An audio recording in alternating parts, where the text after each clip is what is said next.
are one Kuwabara. The entelechy of the universe is Alpha and Omega.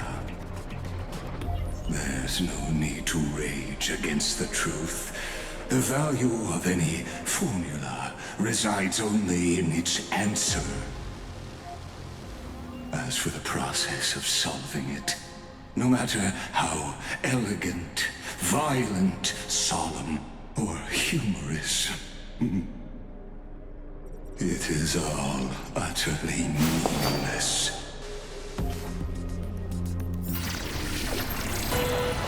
As the Theoros, I will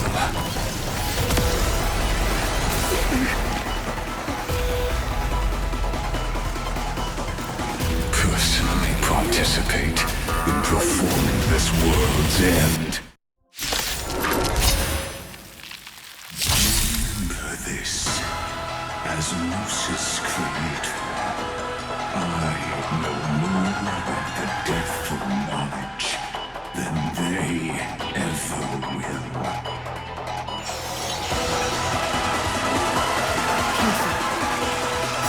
This is Libus's trophy.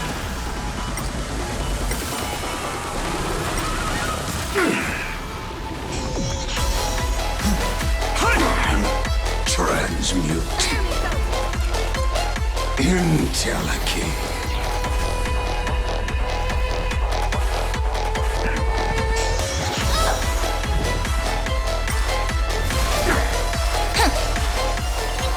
The destruction needs no introduction. Let us skip the boring inferences. Is this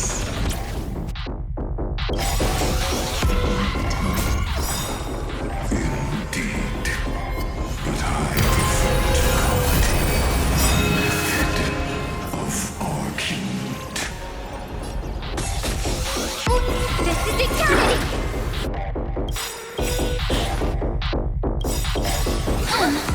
Dragons, obey, soaring above the lands. This is permanent! Perhaps humanity never conceals its desire to control the heavens, and I'm no exception. Pointless. Don't blink.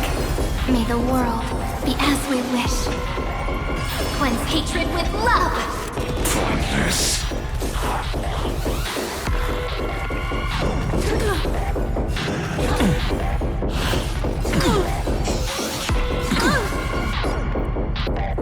Mountains roar, dragons rise! No doubt. Extraordinary claims require extraordinary evidence. Erudition, destruction, or trailblaze. No, I will prove that the very idea of paths is a fallacy. Time for an overhaul. Dragons, soaring above the lands. This is permanent! Implode! Remove vulnerabilities. Perhaps you still don't understand. Humanity never conceals its desire to control the heavens, and I'm no exception. Entities must not be multiplied beyond necessity. I do not mind demonstrating this to you personally. Hang me! I'll do my best to repel the tsunami of destruction.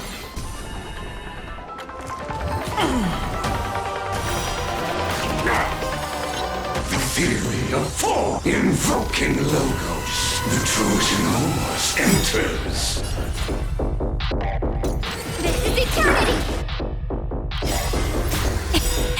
Don't blink.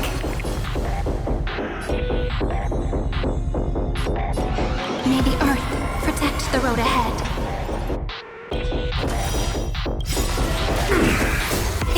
Don't blink. May the world be as we wish. Cleanse hatred with love. We have the edge. Dragons, soaring above the lands. This is permanent! I see it! Target the connector between his thoracic and lumbar vertebrae. Destroy that spot!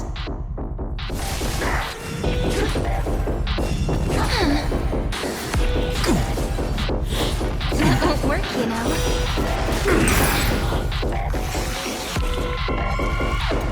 Meltdown.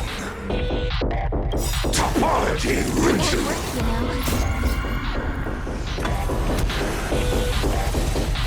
Pointless.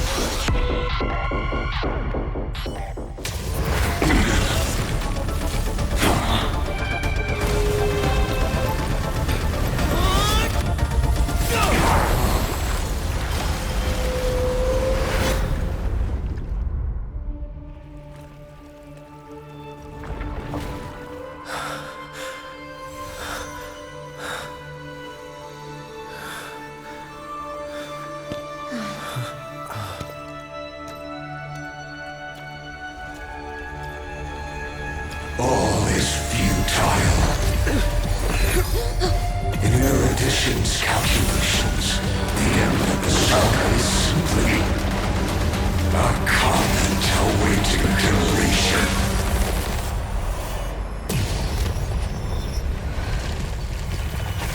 I don't like such a cold statement, okay? If numbers can decide the end of a story, then we can surely also pen a new beginning.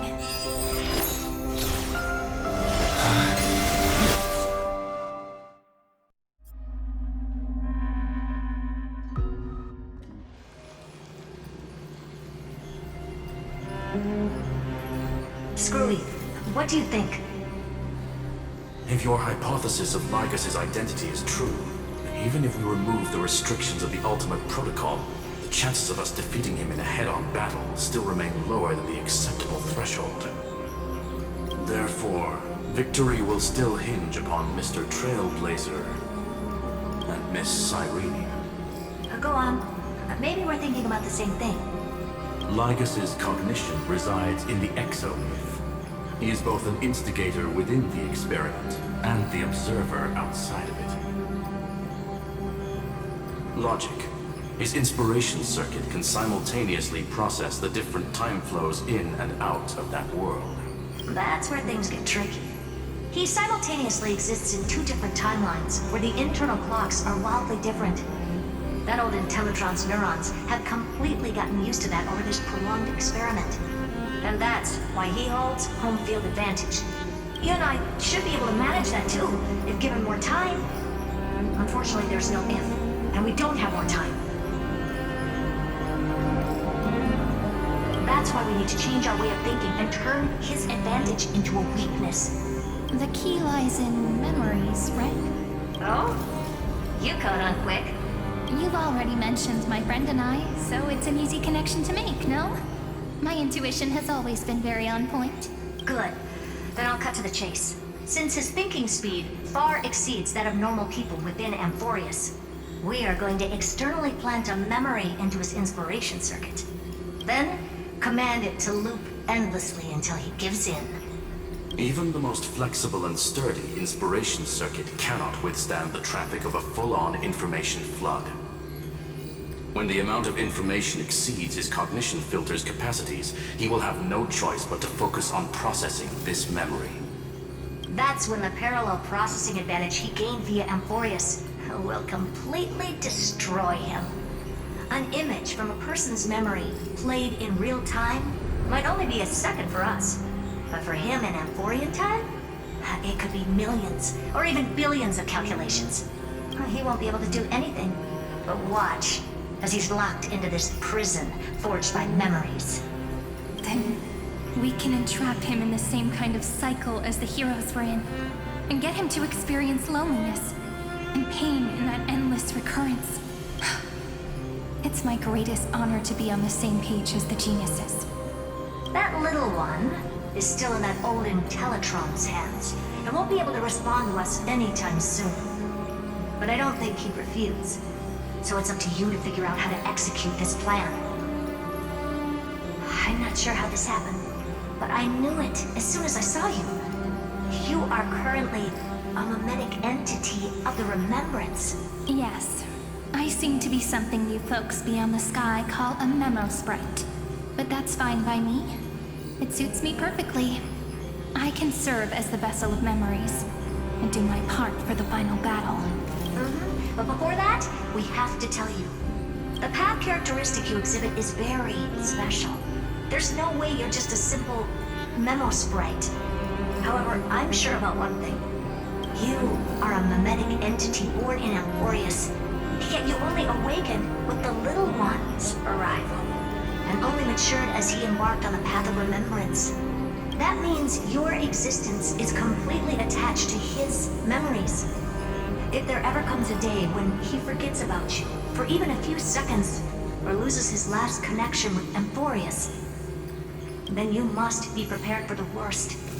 You will disappear in the memory zone, utterly gone, without even a single line of data to remember you by. But that's already happened, hasn't it? No wonder I've always had a weird hunch.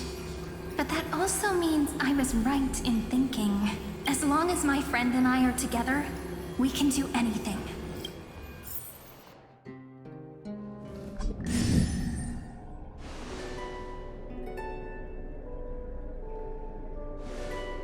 Long time no see, friend. Did you miss me while you were away?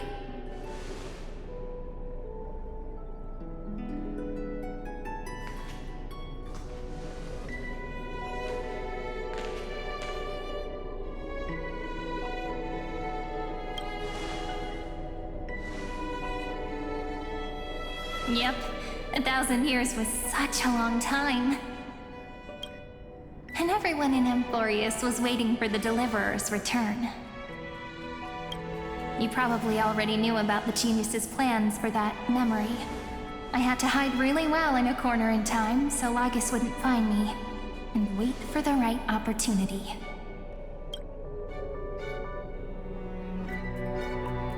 Which is now. The moment when his manifestation in this world is destroyed, and his twin timelines are intersecting.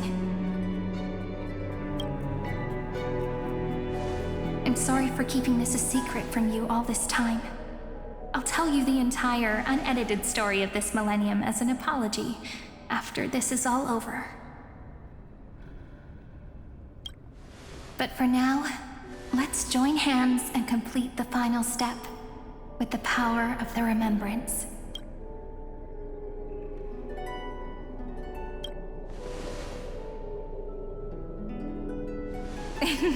Yep. By the way, speaking of joining hands,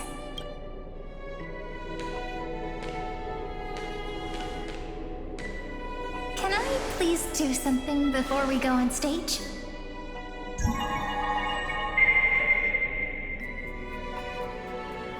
Remember the joke we made back at the Grove?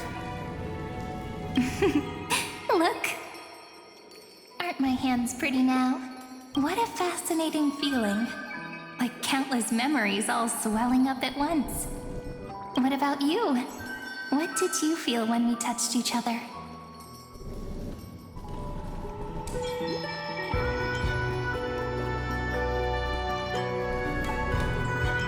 Really? That makes me really happy. If memories can move people, then it must have been a happy memory, right? Now, please remember what you're feeling right now. Write it down in your heart and keep it there. Memories you want to treasure will never fade away. Even if immersed in the long river of time, these memories will still leave traces of their existence. So, if the view in your memory ever grows fuzzy, just reach out and touch it. It's like reading bedtime stories together at night. It wipes away the chill of passing time, sharpens the outline of memory, and restores its power to nourish the spirit. Now, I'll carry this power with me, and for a little while, I must part from you, as I step into the long cycles of this world. Give me your blessings, friend. Then, let that bright future be as we have written. Then, I'll leave it to you.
All plays are like this.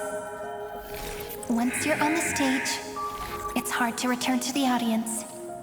Welcome to our story. How does it feel?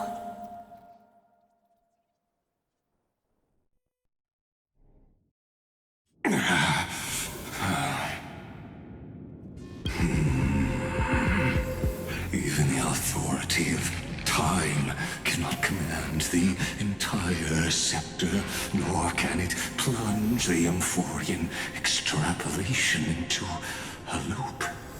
If this was no system malfunction, then was I implanted with a mimetic entity of the remembrance? You guessed it right away. As expected from someone people call the first genius.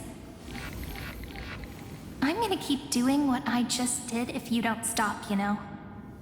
My friend and I won't allow you to leave this memory, no matter what happens. Which means you are now trapped, Lord Xandar. An elegant idea, and an exquisite execution. Regrettably, it is you who are restrained by time, not me. Know that patience is my greatest weapon. Waiting and victory are the same for me. You will crumble before I do in this moment stretched out to an eternity, just like Kazlana will. Yet all I need to do is to wait. As yet another futile bug falls down the cliff and into the bottomless abyss. Now I'm a pink bug? My looks are seriously changing all the time. But you're not wrong. We're definitely not gonna solve the problem if we just put you in another prison. So that's why we never wanted to do that in the first place.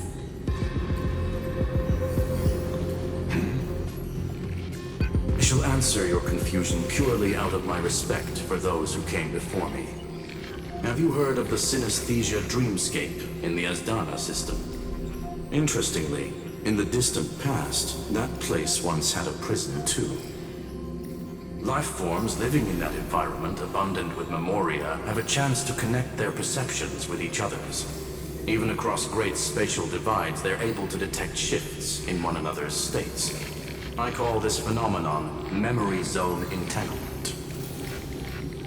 In Asdana, people made use of that phenomenon to build a nation within a dream. After adding in the catalysts of harmony and remembrance, that is. Is that how you walked into my prison cell? Using those same principles? I would much rather call this location our negotiation table, Lord Xandar. Nonetheless, your hypothesis is correct. We happen to have an ally skilled in tuning, while the Trailblazer and Miss Cyrene both have an astonishing amount of resolve, which I'm sure you can testify to. I am also sure that with the support of such a resolute memo sprite, our conversation can last for a long, long time. I'm the best at listening to stories, you know. I'll leave the exciting clash of the erudition to you two geniuses. A brainstorm?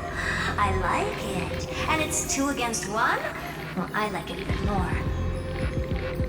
Let's talk, Xandar. Take a guess. How much do you reckon we can dig out of your brain before the next second? And how many ways can we find to deal with you? Besides, in your current predicament, there's no way you can take our trump card away.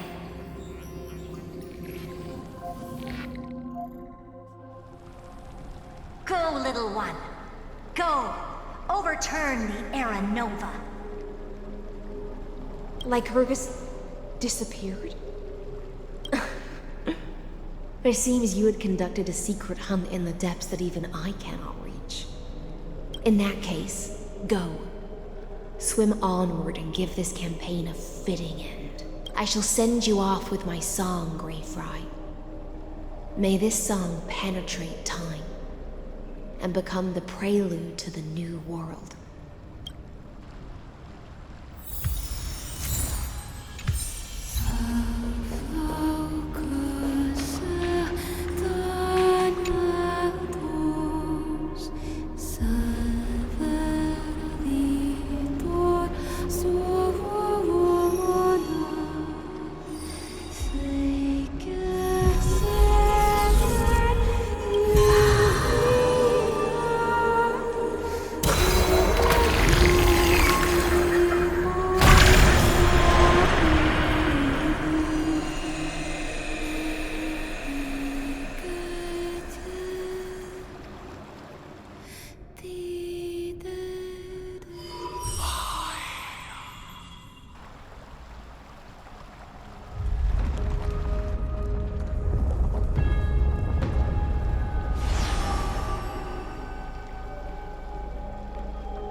You have completed your duty.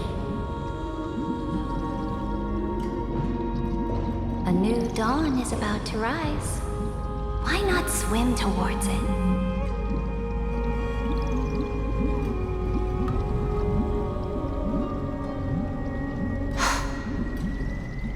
You died long ago, Imperator. Depart from my mind. But your duty towards the Imperator did not die with me. That duty will bind you no more. You will be able to hold for yourself one grandiose feast after another in the endless days to come.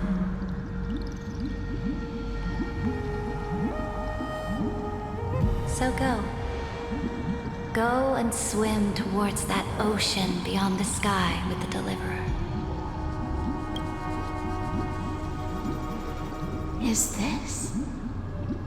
A page out of that sidekick's book. I commanded her to gift this page to you when everything finally reaches the end. What's on this page? Memories. Lifelike memories. That sidekick found me after the bloody feast 1,000 years ago and showed me her diary. I saw within that notebook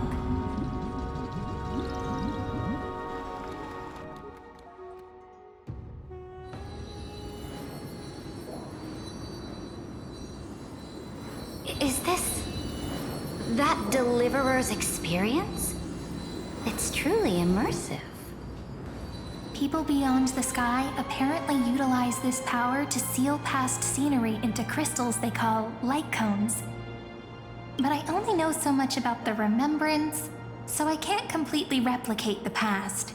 But I'll do my best to talk about the missing parts. I'm all ears. Go on then. Do your best. But if your chatter gets too boring, or if I deem it offensive, then law will become forever beyond your reach. Got it. I'm sure you'll find this to your liking. After all, it's human nature to want to embark on a journey into the unknown.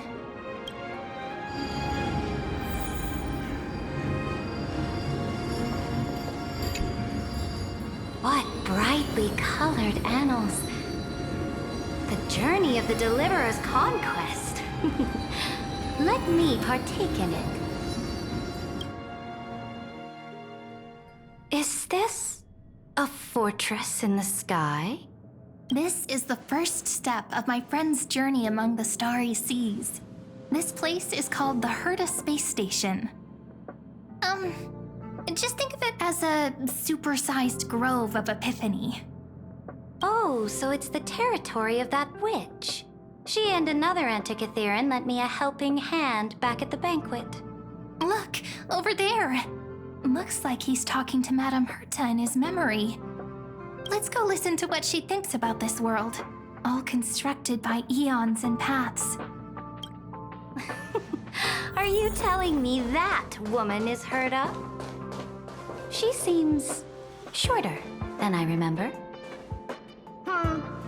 Pretty nice space station, huh? But just wait. After a couple more stops on the Astral Express, you'll see sights that'll make this place look ordinary. Oh, the cosmos is so vast that the unknowns far outnumber the knowns. But none of them will end up being anything amazing. The farther you go, the more you'll understand what I mean. So do your best with the nameless. Break a leg! And remember to send an update or two to Asta when you've got some downtime. She certainly shares my way of thinking. Only that instead of a conquest through blood and fire, they chose a gentler path. People call Madame Herta and Mr. Screwlum geniuses. Apparently, only the smartest people in the cosmos can receive the blessings of Nous, Amphorius' true creator. Do you mean that even individuals of such nobility are merely subordinates to a god? On the contrary, after all, it was the very first of them who created the god. But I don't really know all the details about that. You might be able to ask Madame Herta herself when you get the chance. Let's go check out some other worlds next, shall we?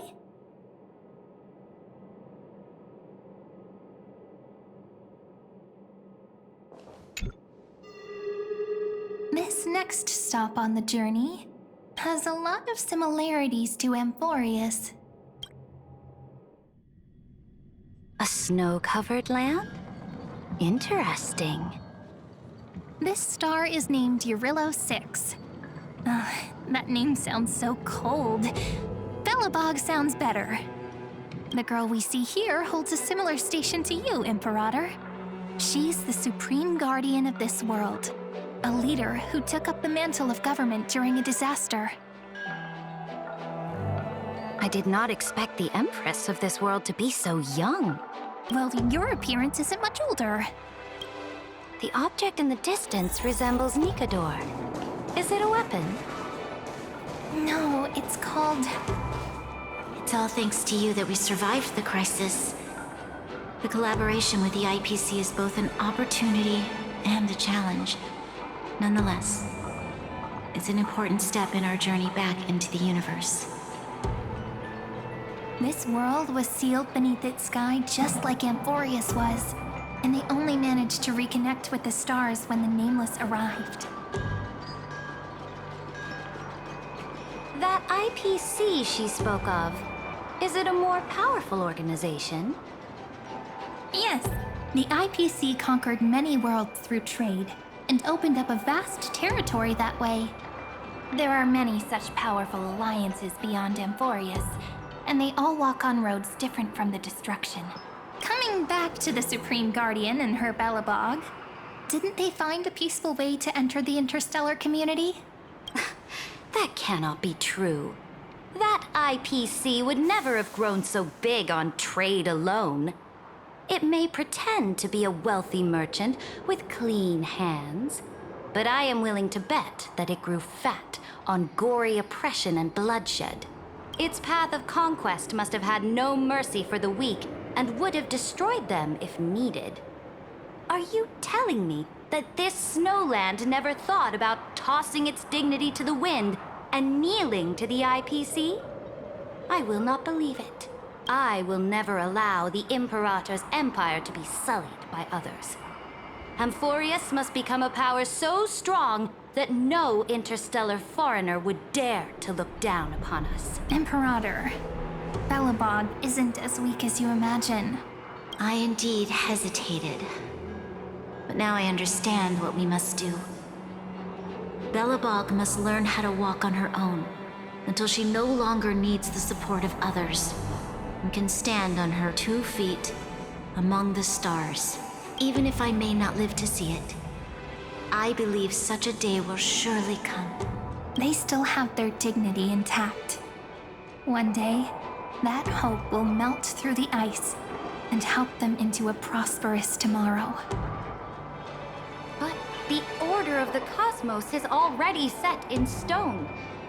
The old laws decree that only the strong survive, binding the weak in an unbroken chain until they wither and turn to dust. Unless they embrace the power of the destruction. Amphorius must shatter the old law and become the new order among the stars. Speaking of the Order, another one of my friend's companions may be able to enlighten you further on that. Let's go to the next page.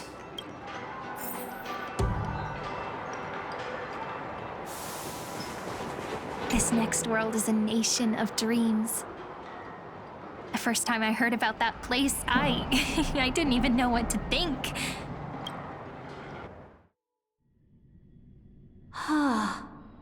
Such opulence does indeed evoke astonishment.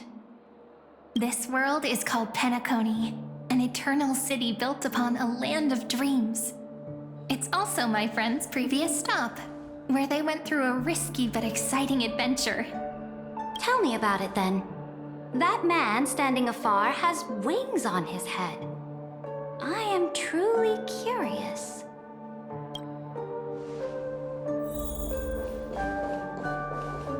I wish to gaze upon the views of the Reverie Hotel one more time. I'll be just a traveler when I come back here again. And perhaps, through a traveler's eyes, even the things I once knew so well will feel strangely different. Penacony is a land of the harmony, where all dreams and hopes merge and combine. It believes in unrestrained freedom, and that's how it lost itself in shallow delights. Then, this young man before you chose to rewrite its laws, using the power of the Order, hoping to shape a dream-bound paradise of perfect happiness. Yet, the paradise of my dreams remains far away. Perhaps a brief journey with the Nameless can show me more possibilities in my search for paradise. As for what Penacony should look like, it'll be up to her. No, up to their trailblazing now. It sounds like this ideal kingdom is no more. That's right. The people chose to wake up at the end. You can't see tomorrow when drowning in sweet dreams. This individual's law acknowledged only gods and constructs, leaving no space for humanity. And yet, the fact that he could accept defeat and resume his journey shows a rare self-awareness and clarity of mind. You are also very self-aware, Imperator. Then you must know that the world promised by the destruction also has no place for humanity. I am indeed very aware of Lycurgus's honeyed words of deceit.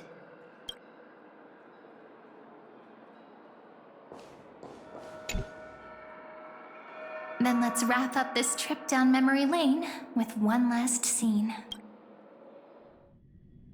This absolute wonder. Isn't it pretty? That's our Amphorius. Our world flows and meanders in this endless band of light.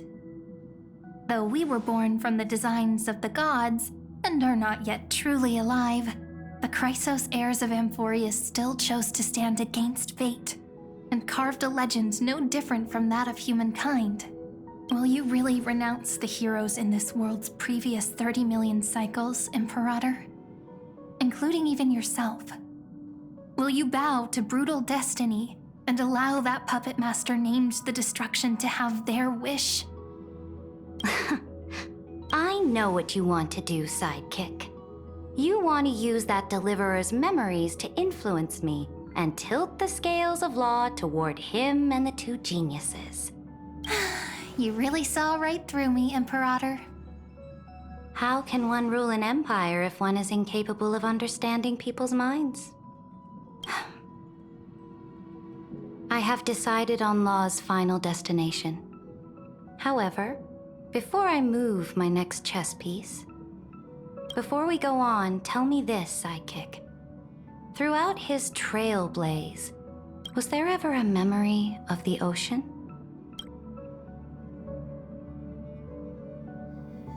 The ocean. My cradle. My home. You shall complete your conquest in the ocean at the boundaries of this world, and eternally slumber in the sound of tides. You shall eternally slumber in the sound of tides, and complete your conquest in the ocean at the boundaries of this world. Our prophecies aligned as flawlessly as a sea snake circling upon itself. An elegant loop, like a joyful hymn, like the circulating ocean current, like our two fates, like Amphorius itself.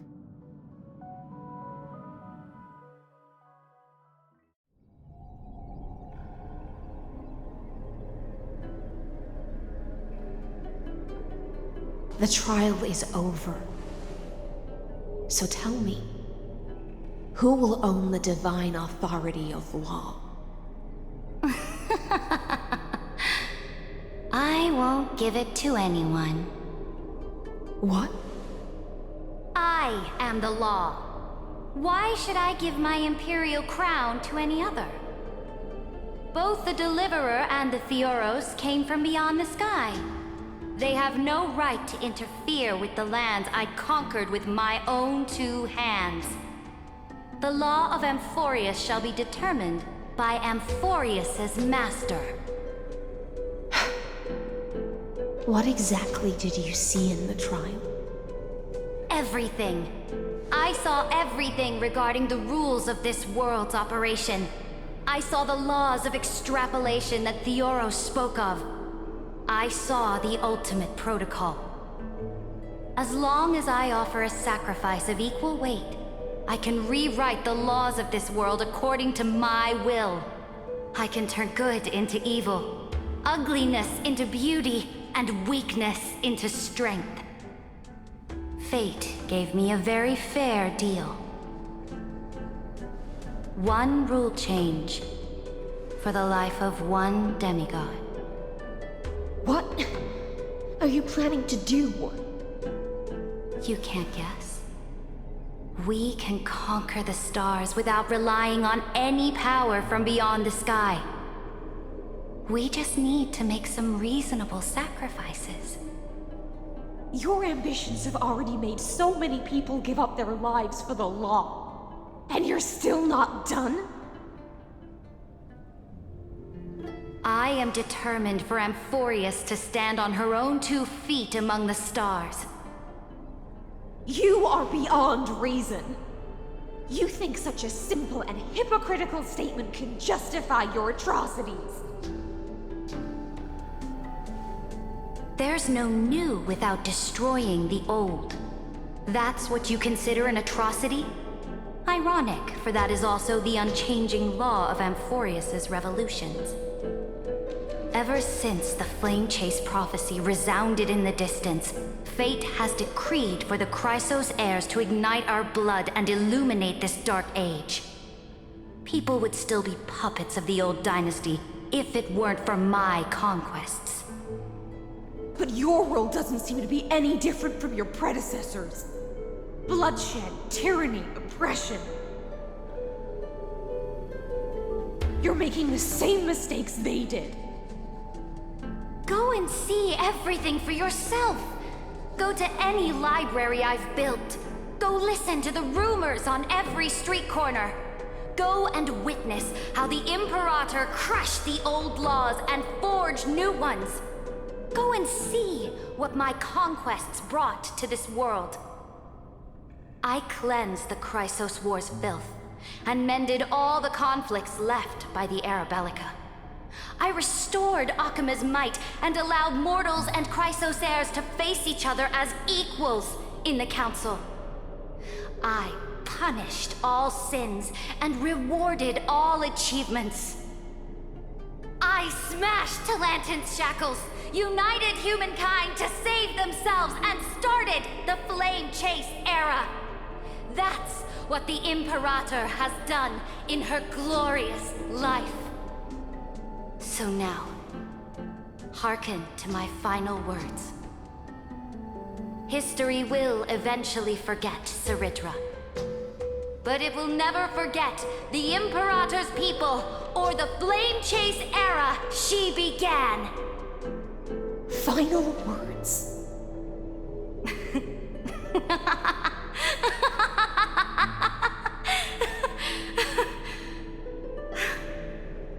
Amphorius is about to be destroyed. There's no time left for pointless debates. There is only one law I want to overturn to aid the final battle of deliverance. So I will only offer the life of one demigod. In the name of the Imperator, I command you one last time, Electra. Either sacrifice yourself for conquest, or pierce this tyrant's chest with your sword. Thus, the Imperator concluded her final speech. At the end of her life, at the last moment before she stepped onto the altar, she gave her most loyal subject the choice to decide fate, just as she promised her compatriots before her very first campaign. My blood flows in you now. Heroic compatriots, follow me, and we'll seize fate's reins! The Imperator fell. Some say that the Dux Gladiorum turned traitor and killed her liege. Some say that she imprisoned the tyrant in a shallow pond of water, then left. Which meant the Imperator had to kill herself to rewrite the law. There are countless stories about her death. All we can be sure of is when the Knight left the Vortex, the Imperator was still mumbling about their past conquests together. The beginning and the end of her existence. Imperator, wait! How could someone of your status come to the front lines? Let me be the flag bearer! The troops defending the pass to the west of the grove, have they surrendered? They ran as quickly as they could when they heard your name. The Golden Cocoon Pass is now in the First Legion's hands. Good. What about the Delosian militia? The Third Legion set fire to the mountains and flattened everything west of the basin. They just need a few more days. That is enough. We cannot afford to miss an opportunity for victory. Lastly, how many Ladonian cannons are left? They are no more. The Second and Fourth Legions have destroyed them all. Very good. They now have no way out, no reinforcements, and no artillery support. We will be able to liberate the Grove of Epiphany in the blink of an eye. We will launch the final charge 1 quint after the curtain fall hour tomorrow. Remember, as long as the Alliance's flag still flies on my shoulders, you must keep moving forward. Take no prisoners among the enemy's soldiers. All sages who resist are to be captured and tried according to martial law. And do not destroy any books. Now go!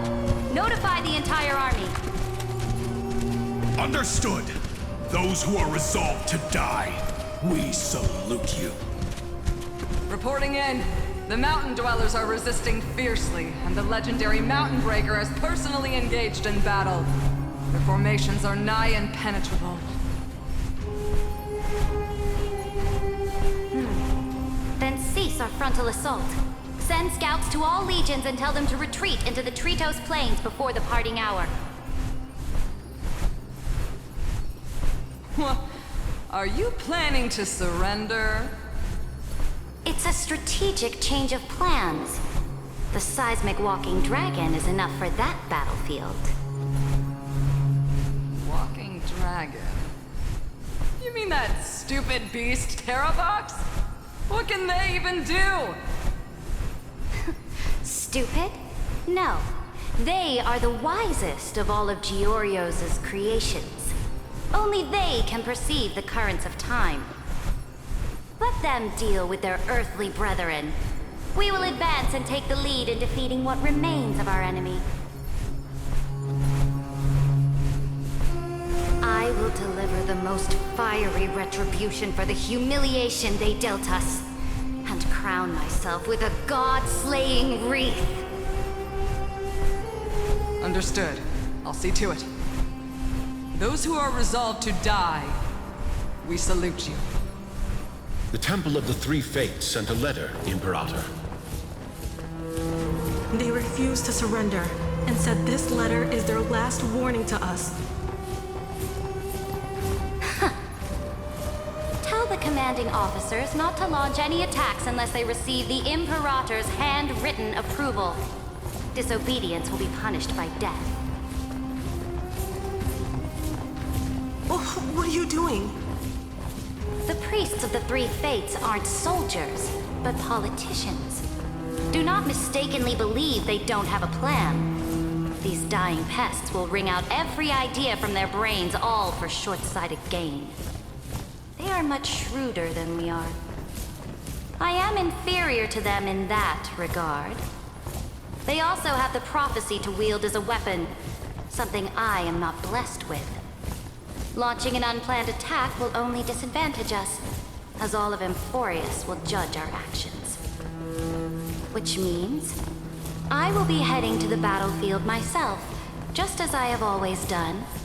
This time, however, I will go alone. I will conduct secret negotiations to ensure fate is on our side. Understood. The legions will make their preparations. Those who are resolved to die, we salute you. Why are we not allowed to march out with the army, Imperator? This will be a long voyage with no return.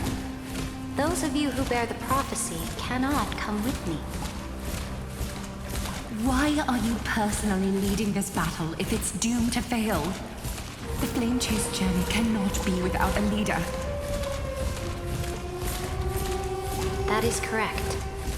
The Empire will be without a head when the Imperator falls. But remember, as long as you seize the right opportunities, even a chaotic game will remain winnable. My departure will create a long staircase for you. You will understand what I mean when news of my death reaches your ears. Saridra, is our journey about to be over? Destroy the old laws and forge new ones. My conquest has reached its limits within the borders of Amphorius. Since the prophecy already decreed that the Imperator would never conquer the stars as she wished, I will bow out here and try no more. More Chrysos heirs bearing divine authority will be born, and many more heroes will arise. Will they demand peace or war? Will they resist tyranny or become the next Imperator? I do not care. The children of the future will decide for themselves. Do not mourn for me. Anyone can kill the Imperator. But the only one who can truly destroy her is Ceridra. At the end, I faithfully recorded the most important battles in the Imperator's life. Her conquest was about to be completed at this point in the story. However, for some reason, a memory suddenly entered my mind just as I was about to put down my pen. It was a journey on a fantastical train. I had the honor of having a heart-to-heart conversation with the Imperator under the stars, and I asked her this question at the end of that discussion. How do you want history to remember you? As a hero who gave up her life for the flame chase? Or as a tyrant? She answered so quickly, as if she had made up her mind long ago. I would rather be forgotten than be defined.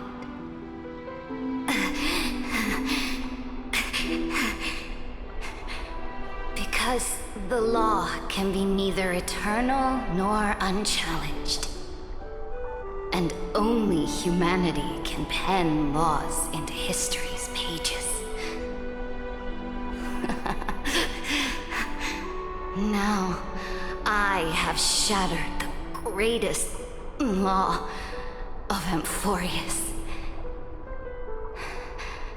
The game is nearing its end. Dux Gladiorum. Even though you killed the Imperator in the previous 30 million cycles, this time you finally found your own law. Then High Sealants, Electra.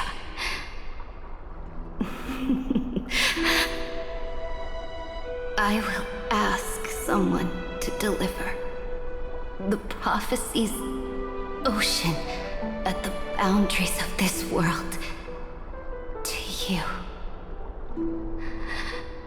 Will you choose to swim into that ocean? I do not care. Do not care.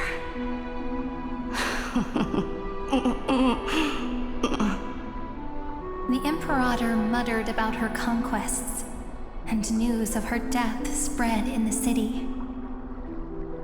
Freedom! Liberty! The tyrant is dead! Go! Shout this news in the streets! My people! My fellow elders! Do not panic. Stand your ground. That usurper has paid for her ambition with her life. People once cheered for my ascension. And now they cheer for my fall. No matter. I am fond of applause.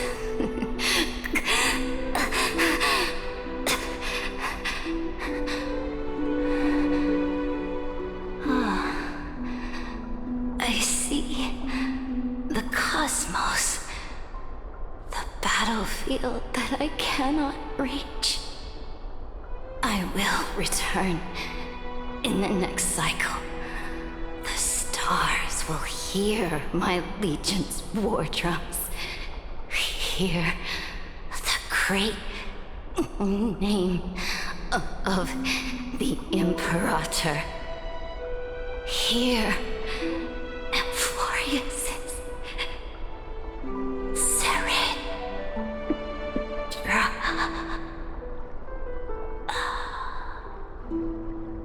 To this day, we do not know which rule the Imperator overwrote at the cost of her life. Perhaps the truth will only be revealed at the moment of checkmate, just like every chess game she ever played. We only know her death inflamed Akama.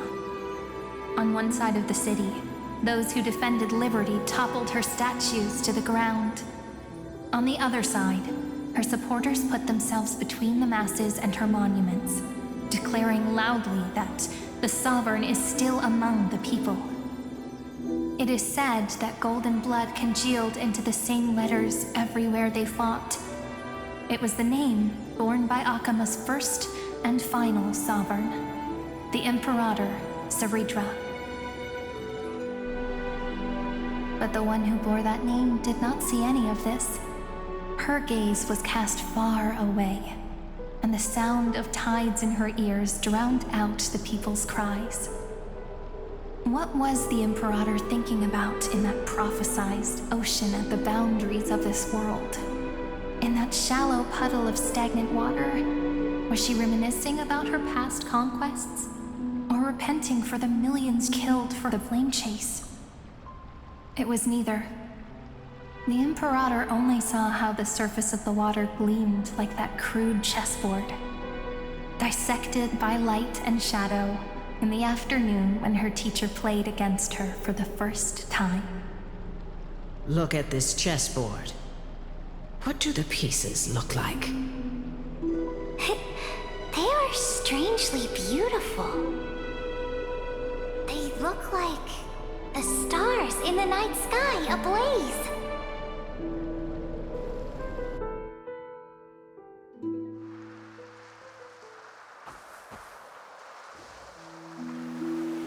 From that page